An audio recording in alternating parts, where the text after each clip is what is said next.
कार्तिक मासरे माँ वृंदावती पूजा किपरि कराଯାए। माँ वृंदावती किए?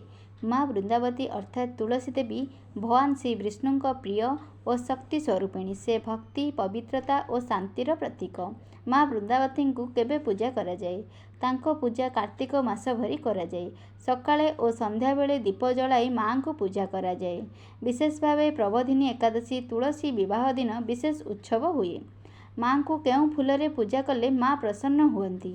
माँ वृंदावती को गेंडु फूल, अपराजिता फूल, कखारु फूल, जया फूल रे महाप्रभु को पूजा कराଯାए। यह सहित तुलसी पत्र स्वयं पवित्र और पूजा कराଯାए। पूजा पाई केउं सामग्री दरकार हुए? चंदन, हलदी, कुंकुम, गेंडु, अपराजिता फूल, धूप, दीप, नैवेद्य अर्थात नैवेद्य रे फल, मिठा, चाउल एसबू को पूजा कराଯାए।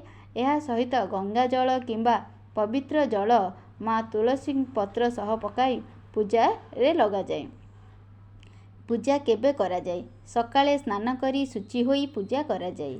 संध्या बेले गोधूली समय रे बा 5:30 रु 6:30 दीप जलाई माँ को आरती कराजाए। पूजा बेले केउं मंत्र उच्चारण करबा उचित?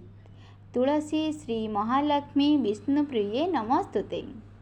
नमो नमः तुलसी महाराणी, मो घरे शांति और शुभ हेउ। एपरि कही पूजा कराजाए। पूजा समय रे केउं नियम मानिबा दरकार?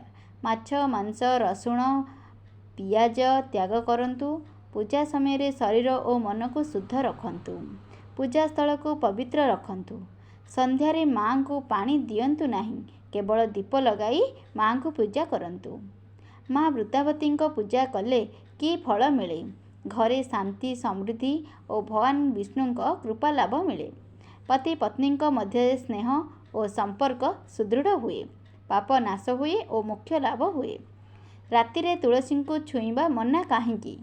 पुराण अनुसारे राति माँ तुलसी निद्रा करती, तेणु से समय रे तांकु छुईबा किंबा पानी देबा अशुभ गणा जाए। एही पूजा केते दिन धरी चली थाए? पूजा समस्त कार्तिक मासरे चली थाए, अर्थात प्राय 30 दिन।